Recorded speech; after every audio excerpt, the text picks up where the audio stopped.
Today's topic is preposition of time. Preposition of time, a word used to show time. የጊዜ መገኛ ቃል የሚለውን የአማርኛ ትርጉም ይይዛል። በአረፍተ ነገር ውስጥ መቼ ጊዜ ድርጊቱ እንደተፈጸመ የሚነግረን ቃል preposition of time እንለዋለን። the time of action ብለን የምንናገረው በሴንተንስ ውስጥ is preposition of time ብለን ልንገልጸው ልንረዳው እንችላለን ማለት ነው። Let's see an example of preposition of time. Here you go. At በ የሚለውን ትርጓሜ ይዛል። ለሰዓት ነው። on በ የሚለውን ትርጓሜ ይዛል። ለቀን። in በ የሚለውን ትርጓሜ ይዛል። ለወር፣ ለአመት፣ ለወቅት፣ ለሲዝን። before ከ የሚለውን ትርጓሜ ይዛል። ከፊት ወይም በፊት። after ከ በኋላ።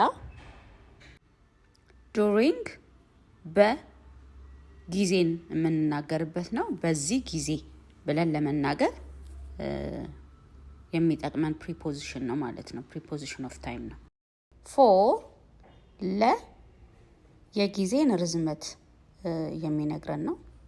since ከዚህ ጀምሮ የሚለውን የጊዜን ርዝመት ለማሳየት since እንጠቀማለን።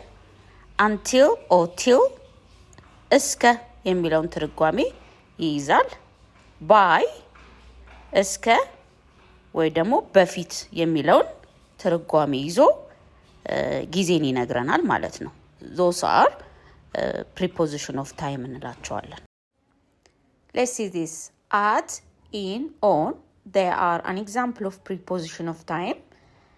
መቼ እንደምንጠቀማቸው እናያለን። አሁን የመጀመሪያው አትን የምንጠቀመው used for exact time, specific ለሆነ ታይም እና exact ለሆነ ታይምን አትን እንጠቀማለን። ምን ማለት ነው?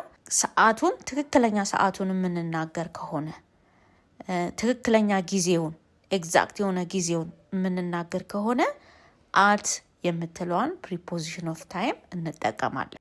Okay, for example, the class start at 8. The class start at 8. ክላሱ የሚጀምረው በ8 ሰዓት ነው ብለን exact የሆነ ታይሙን ኢንፎርም ለማድረግ የምንጠቀምበት preposition at የሚለው ነው። ሌላ ኤግዛምፕል we met at night.